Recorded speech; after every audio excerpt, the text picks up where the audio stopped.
तो अभी हम लोग राजगीर के धरोहर स्थल पर और अभी आए हुए हैं जापानी मंदिर राजगीर घूमने के लिए।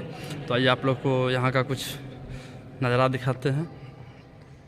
ये है राजगीर का जापानी मंदिर और ऐसे यहाँ पर दिया हुआ है कि यहाँ फ़ोटो खींचना सख्त मना।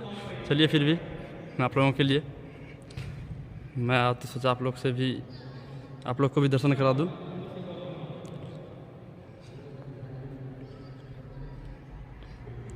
ये है और बहुत ही अच्छा लग रहा है अभी हम लोग को यहाँ करके जापानी मंदिर राजगीर। और इधर का कुछ नज़ारा इस प्रकार से ये देख सकते हैं। जब यहाँ से बाहर होने का है मंदिर प्रांगण से, इस प्रकार से बाहर से है।